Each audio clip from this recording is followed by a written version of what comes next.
Mais uma vez, então, a paz do Senhor para os irmãos.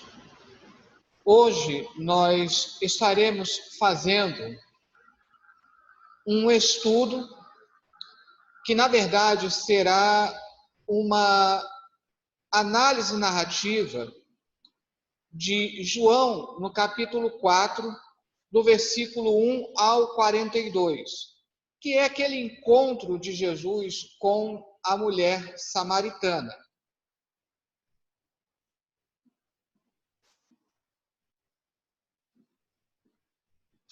Então, essa passagem, ela, primeiramente,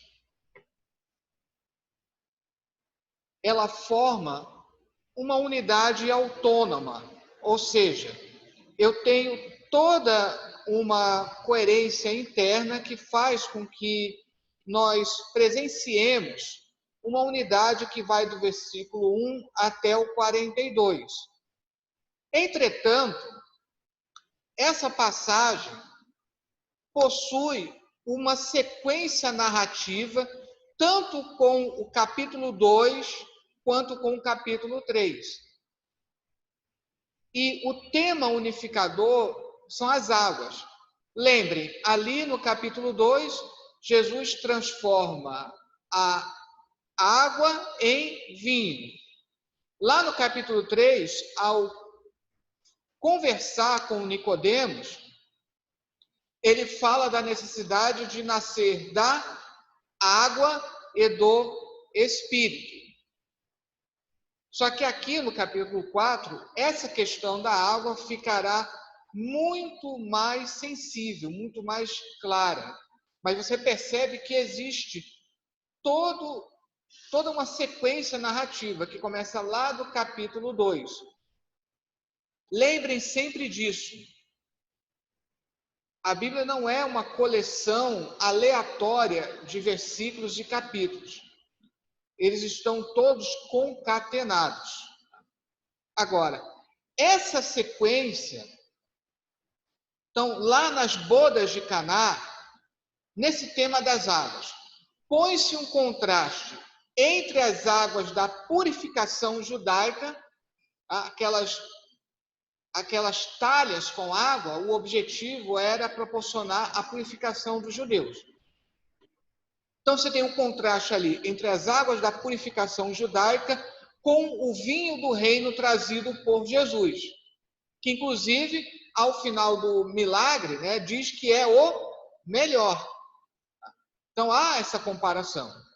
Aquelas águas representam, né, o judaísmo, a purificação do judaísmo, e o vinho representa essa novidade que é trazida pelo reino por Jesus.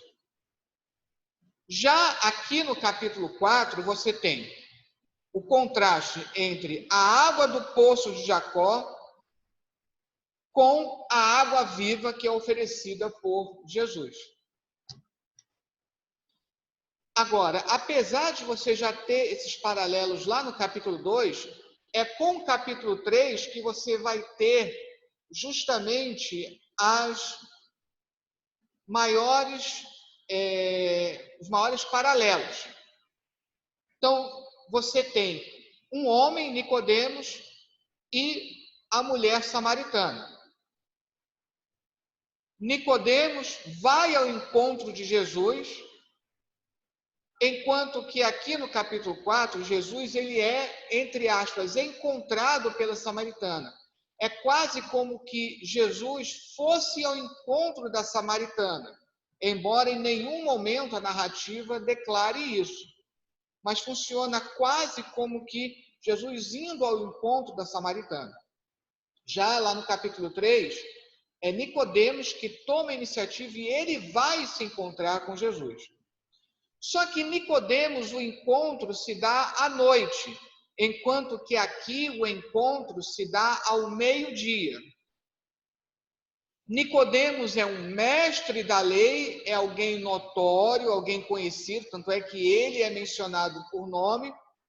Aqui essa mulher, ela é simples. Não sabemos o nome dela, ela é apenas referida como uma mulher samaritana. Agora, Essas são as diferenças. Agora, ambos, tanto Nicodemos quanto a mulher samaritana, ambos precisam compreender acerca da água oferecida por Jesus. Mesmo Nicodemos sendo um mestre da lei, não conseguia compreender isso. E ambos precisam aprender acerca de quem é Jesus. Nicodemos, mesmo sendo o mestre da lei, ele não conseguia compreender exatamente quem era Jesus. No máximo ele diz: creio que tu és um homem vindo da parte de Deus, porque ninguém pode fazer os milagres que fazes se não é vindo de Deus.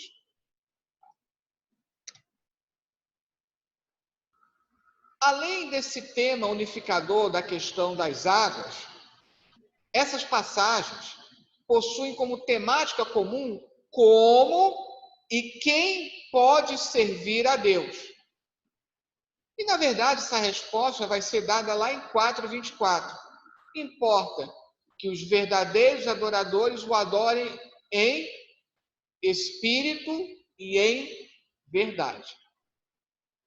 Então, tanto ali no capítulo 2, quanto no capítulo 3, no capítulo 4, toda a temática gira em torno dessa questão: como e quem pode servir a Deus.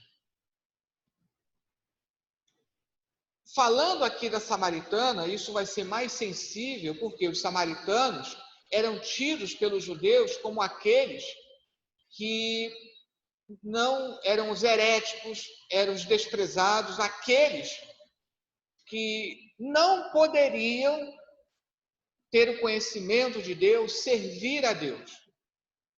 Mas a passagem, ela nos mostra grandes surpresas que vamos esmiuçar. Nos detendo especificamente em 4, do 1 ao 42, porque no versículo 43 você já tem outra história. Então, nos detendo do versículo 1 ao 42, temos basicamente uma narrativa em duas cenas. A primeira cena você tem entre Jesus e a samaritana. Já na segunda cena é entre Jesus e os discípulos. Então são duas cenas. Essas cenas são emolduradas por uma introdução e uma conclusão, sendo que essa introdução ela é precedida por uma passagem de transição. É aquilo que Brown, um comentarista, ele afirma ser uma passagem de transição, ou seja, transição do capítulo 3 para esse capítulo 4. Já outros comentaristas pegam essa passagem de transição e aquilo que eles chamam de introdução e coloca tudo como uma introdução. A Bíblia de Estudo Almeida faz assim. A primeira cena, ela é dividida em dois diálogos. E cada diálogo em três partes.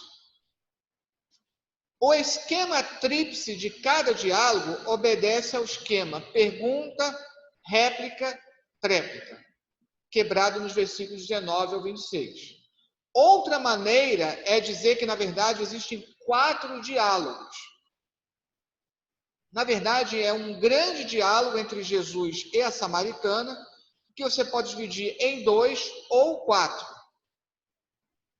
Porque, na verdade, numa primeira parte, se fala apenas da água da vida, da água viva, e depois passa-se a falar da questão da adoração. Muda-se o tema para adoração. Entre as duas cenas, há um interlúdio narrativo, é um momento em que a samaritana ela corre para anunciar aos outros samaritanos que ela tinha encontrado Jesus. Nesse meio tempo chegam os discípulos. Isso é um recurso narrativo, você pode chamar de interlúdio narrativo. A segunda cena ela é dominada por um único diálogo entre Jesus e os discípulos. Amém? Então, como é o esquema? Você tem uma passagem de transição dos versículos 1 ao 3. Do versículo 4 ao 6, você tem a introdução. Porque no versículo 4 é que você tem a questão, ele já em Samaria, perto do poço. Ou seja, do versículo 4 ao 6, mostra o lugar aonde ocorrerá toda a cena seguinte. A primeira cena, então, que é o diálogo entre Jesus e a mulher samaritana, que alguns dividem em 2 diálogos e outros em 4. Então, pega do versículo 7 até o versículo de número 26. Depois, você tem um interlúdio narrativo, do versículo 27 ao 30. A segunda cena é o diálogo entre Jesus e os discípulos. Pega do versículo 31 até o 38. E aí, finalmente, do versículo 39 até o 42, você tem a conclusão. A cena 1, que pega do versículo 7 ao 26, você tem uma primeira parte em que o tema são as águas vivas. Essa primeira parte vai do versículo 7 até o versículo de número 15. E aí você tem, segundo alguns, 2 diálogos. Tá? O primeiro diálogo, do versículo 7 ao 10. Então, Jesus começa pedindo água. Então, lá no versículo 7, Jesus pede água. No versículo 8, você tem uma interrupção narrativa, explicando. É apenas de cunho explicativo. Então, é o próprio evangelista que está fazendo a colocação aqui no versículo 8. No versículo 9, a mulher zomba do pedido de Jesus. Como você, sendo um judeu, pede a mim água? Ela zomba de Jesus e acha estranha aquela atitude de Jesus, porque os samaritanos não se comunicavam com os judeus. O texto bíblico explica isso. Havia um ódio entre os judeus e os samaritanos. Então, ao mesmo tempo, ela zomba e, ao mesmo tempo, fica surpresa. Como é que você, sendo judeu, fala comigo que sou samaritano? Aqui, abre parênteses, essa questão dos samaritanos já é sensível lá no Evangelho de Lucas. Você vai perceber como os samaritanos são mencionados no Evangelho de Lucas. A questão dos 10 leprosos, o único leproso que volta para agradecer é um samaritano. Quando Jesus começa a sua caminhada em direção a Jerusalém, lá em Lucas 9, a primeira parada dele é numa aldeia de samaritanos, aldeia essa que não o recebe. Uma das grandes parábolas de Jesus que você encontra lá em Lucas é aquela que ficou conhecida como a parábola do bom samaritano. E lá em Atos dos Apóstolos, que é uma obra lucana, Jesus especifica qual é a ordem da marcha da evangelização, que ela vai começar da Judéia, passa pela Galiléia, mas tem que passar também por Samaria, até chegar aos confins do mundo. O evangelho chega a Samaria definitivamente ali em Atos 8. Mas vamos ver que essa mulher, ela precede. Ela é a precursora ali. Se Jesus ele pediu água, no versículo 7, agora no versículo 10 é a vez de Jesus oferecer a água viva para esta samaritana. Então você tem aqui um primeiro diálogo que é fechado, do versículo 7 ao 10. Agora você tem uma espécie de segundo diálogo do versículo 11 até o versículo 15. Nos versículos 11 e 12, você tem uma incompreensão da mulher acerca da oferta de Jesus. Por quê? Jesus está falando de uma água espiritual e ela pensa que está falando de uma água física.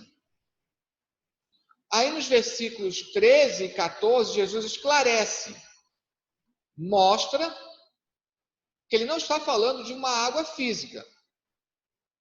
Ele está falando de uma água da qual, se ela beber, ela nunca mais terá sede.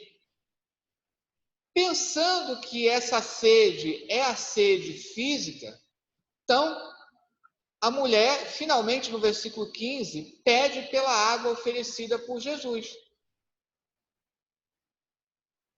E aí fecha esse primeiro ciclo, em que toda a temática ela envolveu a questão das águas vivas.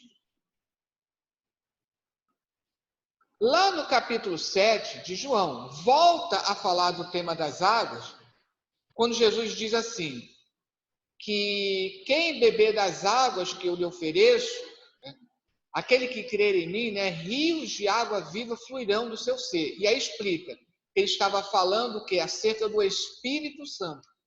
Então, águas e Espírito Santo estão sendo comparadas aqui. Porque as águas, elas têm como forte simbolismo a purificação. Porque a água é um elemento importante para a purificação. E o texto bíblico, especialmente em João, mostra que o Espírito Santo, ele tem essa função de purificar. Agora, para o que o Espírito Santo nos purifica? Com que propósito? Para a adoração. Então, vem agora o segundo bloco. Mais uma rodada de diálogos, Um segundo diálogo, segundo alguns, ou então 2 diálogos em que agora o tema deixou de ser das águas e agora passa a ser o tema da adoração. Então Jesus, ele faz um novo pedido, lá no versículo 16. Qual é o pedido que ela faz aí no versículo 16?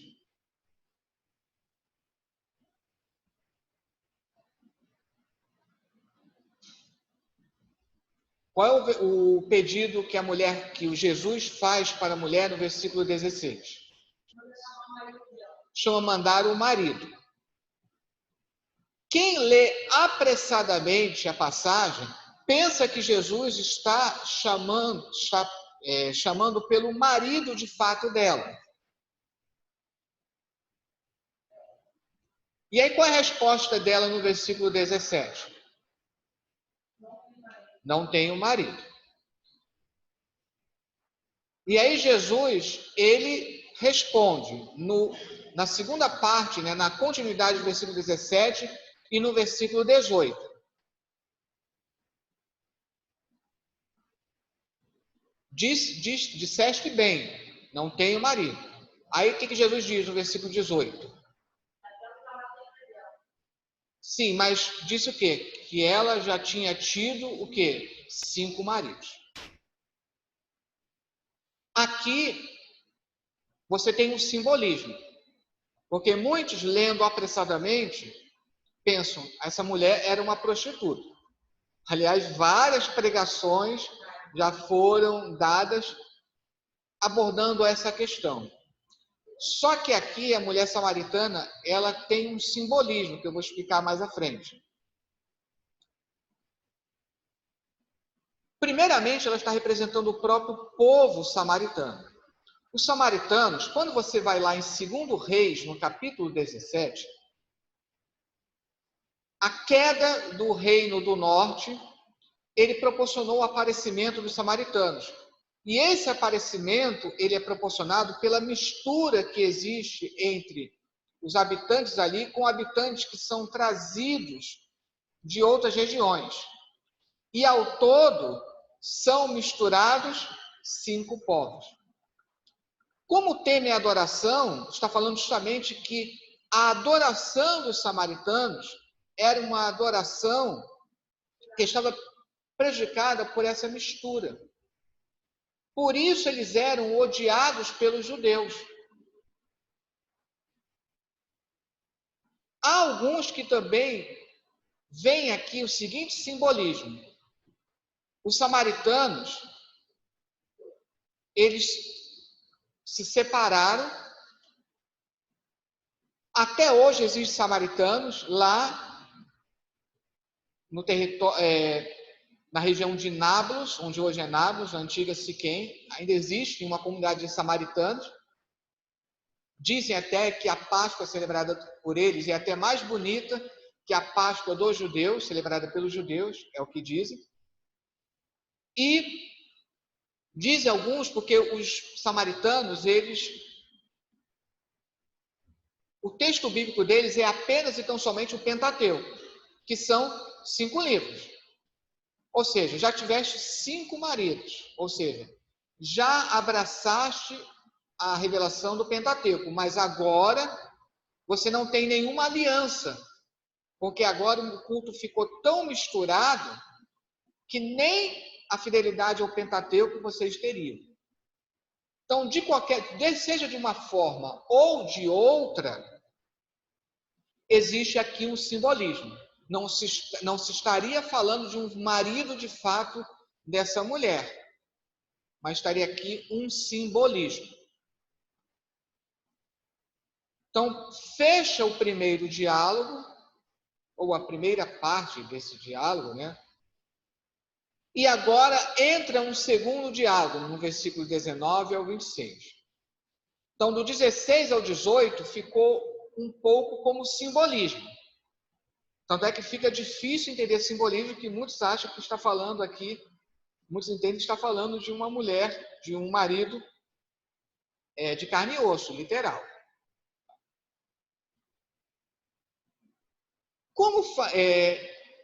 Pelo fato do simbolismo, é por isso que a mulher entra no versículo 19 e 20 sobre a questão da adoração, diretamente.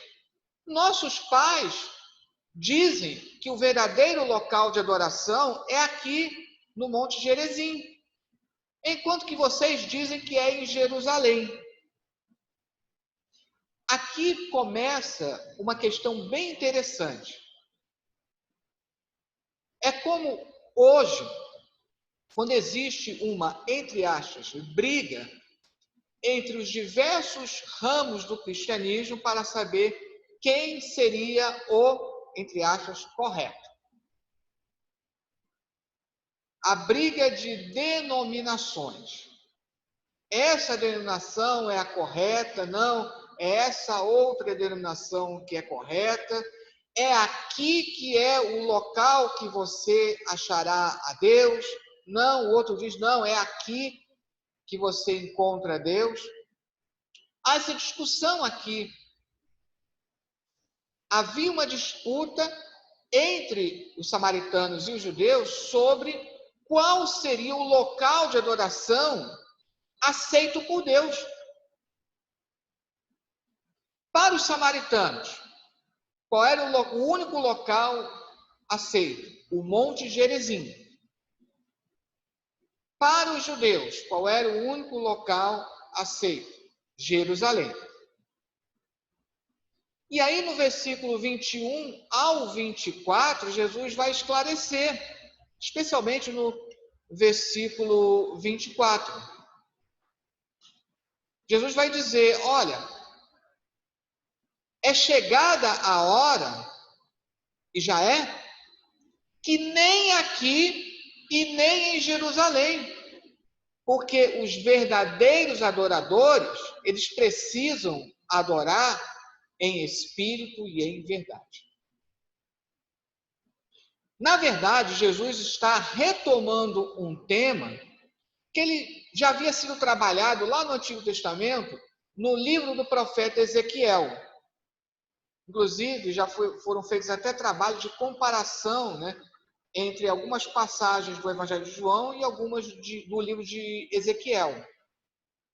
Porque o tema do profeta Ezequiel é: o povo está no cativeiro. O povo foi tirado da terra de Israel e não tem mais o templo. E qual era o conceito na época? Só é possível adorar a Deus se você tiver o templo e se você estiver na terra de Israel. Ora, se não temos nem uma coisa nem outra, como adorar a Deus? E é por isso que o livro do profeta Ezequiel começa com aquela visão fantástica para mostrar que, mesmo a milhas de distância de Jerusalém, numa terra estrangeira, Deus se manifesta. Porque Deus se manifesta onde o seu povo está. Por isso que o livro do profeta Ezequiel termina com aquela expressão: o Senhor está ali, Adonai chamar. O Senhor está ali aonde? Aonde o povo de Deus está. Não num lugar específico. Finalmente, nos versículos 25 e 26, a mulher é esclarecida sobre quem é Jesus.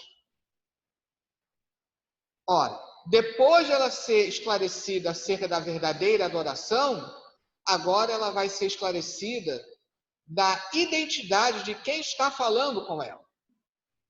De quem é o verdadeiro alvo da adoração.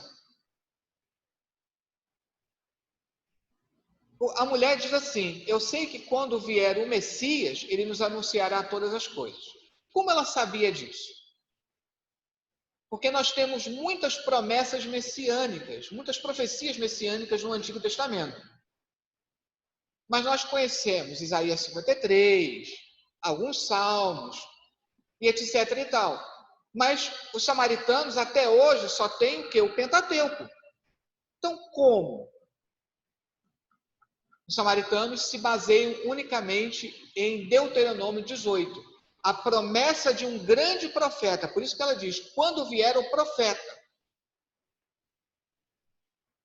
Ela fala do Messias como sendo o profeta.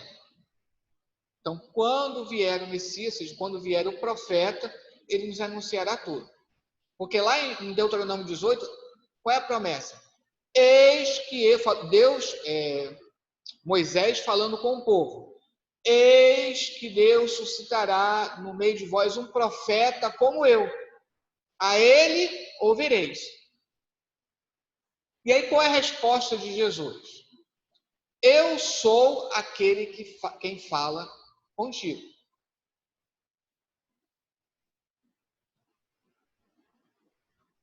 Esse eu sou é um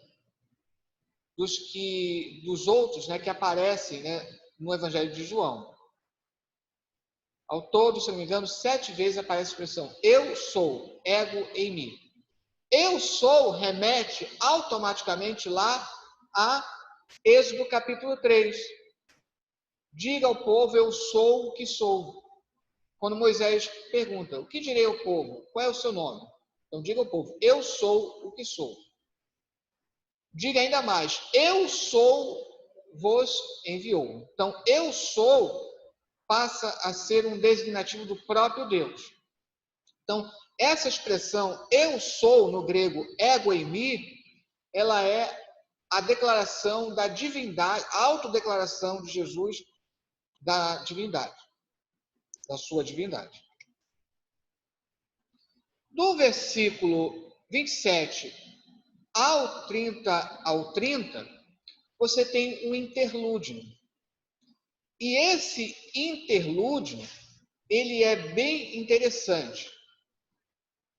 Pegando aqui,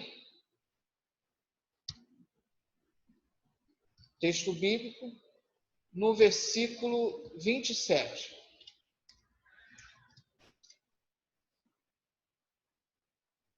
Neste ponto, chegaram seus discípulos e se admiraram de que estivesse conversando com uma mulher.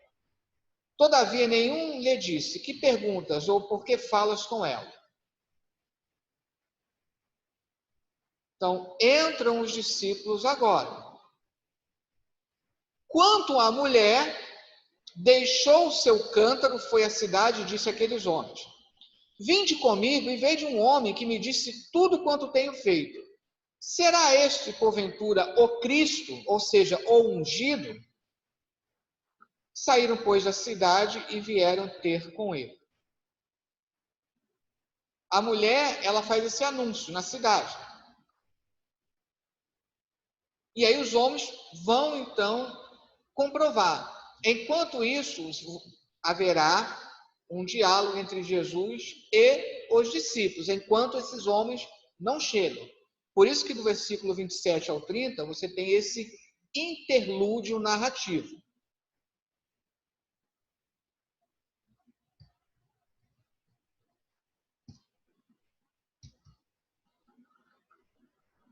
Nesse diálogo, no versículo 31, agora existe um pedido de Jesus.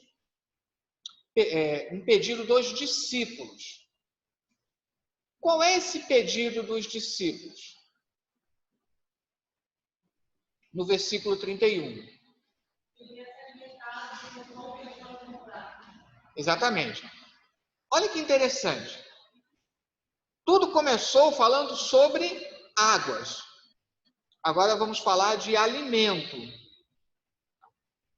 Qual é a resposta de Jesus no versículo 32?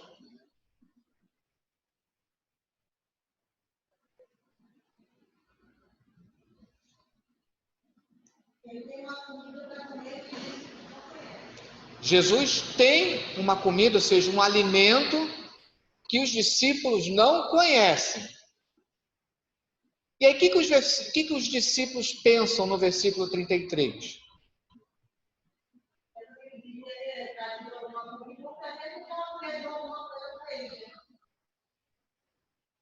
Deu para perceber que Jesus está falando de um alimento espiritual? E deu a perceber que a mesma confusão da mulher foi feita também pelos discípulos? Que, diga-se de passagem, também foi a mesma confusão de Nicodemos. Nicodemos mesmo sendo um mestre da lei. Como pode um homem nascer de novo? E aí Jesus replica: como é que você, sendo mestre de Israel, não sabe dessas coisas? Então vê como é que está tudo interligado. E aí a resposta de Jesus vem com uma outra passagem que nós pensamos que não tem nada a ver, mas está relacionada. Jesus vai responder com a metáfora da ceifa e dos ceifeiros. Vale a pena ler aqui? Então veja só, disse-lhe Jesus, no 34, tá? A partir do versículo 34.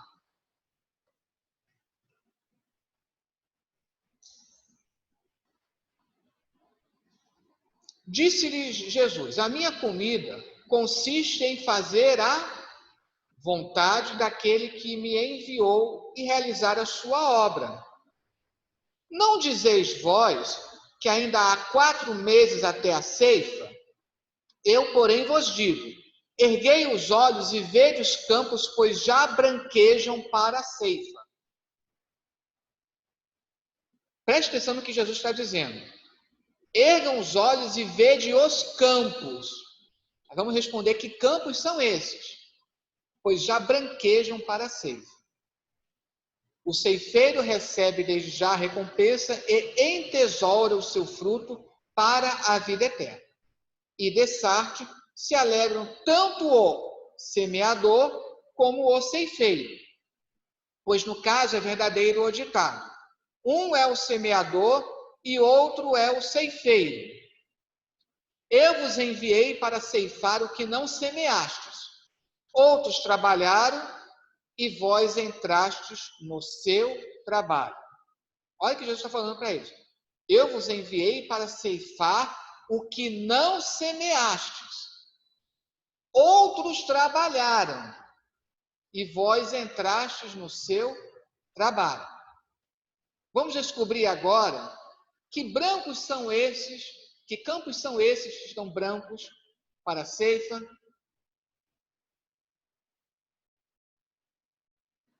Os discípulos foram enviados para ceifar o que eles não semearam, porque outros trabalharam. Então preste atenção. Você tem um diálogo entre Jesus e a samaritana, que alguns dividem em 2 diálogos, outros em 4. Porque, na verdade, você tem 2 temas ali trabalhados. Então, uns dividem em 2 diálogos, outros em 4. Mas, de qualquer maneira, você tem todo um diálogo, todo um diálogo entre Jesus e a samaritana. Terminado o diálogo, você tem um interlúdio narrativo, que faz questão de mostrar.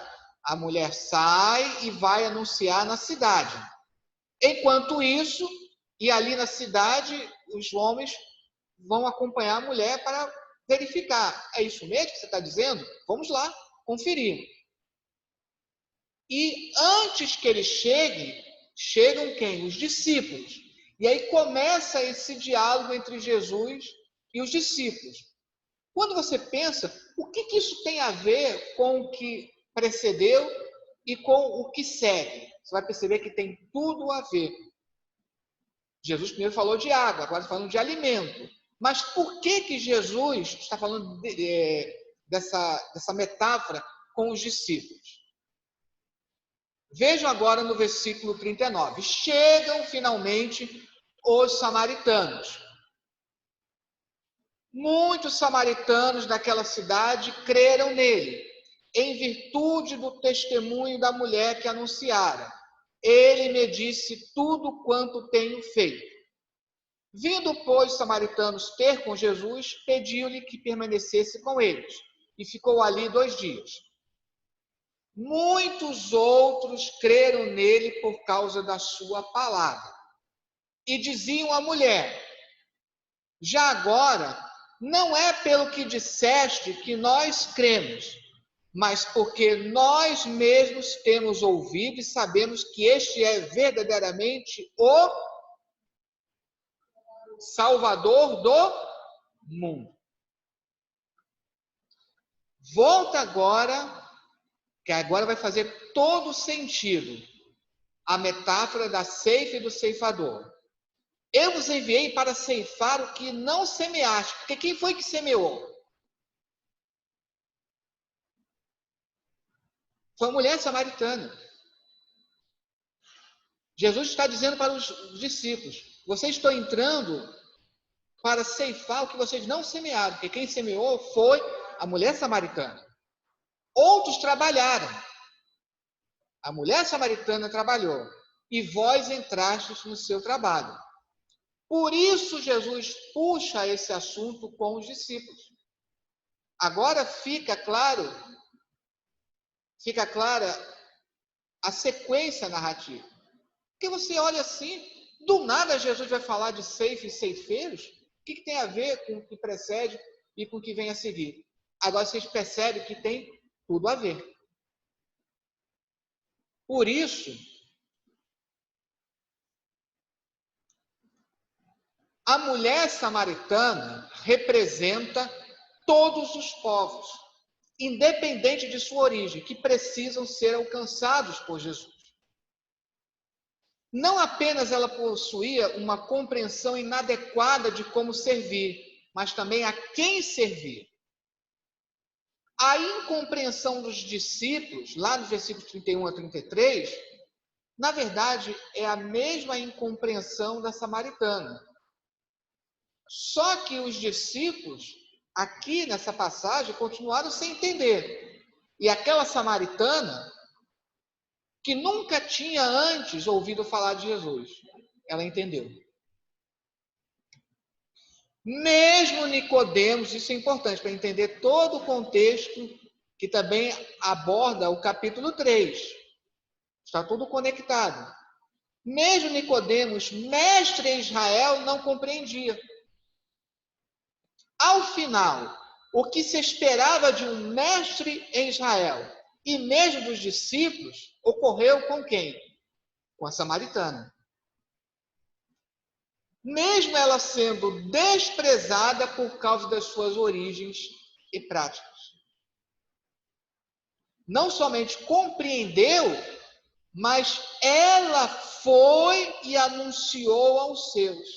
Então, na verdade, Jesus está quase que dando uma leve puxada de orelha nos discípulos. O serviço era de vocês, né? Quem está fazendo é ela. Não que Jesus não esteja feliz com o que a samaritana fez, mas é como que chamando a atenção dos discípulos. Olha, vocês acabaram não fazendo o que ela fez. Nem Nicodemos, mestre de Israel, e nem os discípulos acabaram fazendo. Coube aquela samaritana, desprezada, até mesmo humilhada, a ponto de muitos entenderem inadequadamente, dizerem que ela era uma prostituta, quando o texto bíblico em nenhum momento declara que ela era prostituta. É o mesmo caso lá no capítulo 8. Aquela mulher adúltera é Maria Madalena, e o texto bíblico não fala o nome dela. Ou seja, a declaração de Jesus acerca da ceifa e ceifeiros é plenamente realizada pelos frutos do anúncio desta samaritana. Amém? E aqui eu utilizei 2 livros. Embora os 2 livros que eu tenha, né, de comentários são em inglês, um, que é o do Brown, ele acabou de sair do forno, foi traduzido em português e ele já está disponível em português. Eu costumo dizer que tem muitas coisas que demoram a chegar no Brasil, esse até que demorou tanto, né? Porque tem outras publicações que demoram 40, 50 anos até ser publicado em português. Esse livro é de 2008 em inglês, demorou 12 anos agora. Esse mês, essa semana exatamente, né? Ele foi lançado pelas editoras Paulus e Academia Cristã, que traz de maneira mais ampla, né, as informações. O que eu trouxe, né, foi um resumo de tudo isso. Então, que Deus abençoe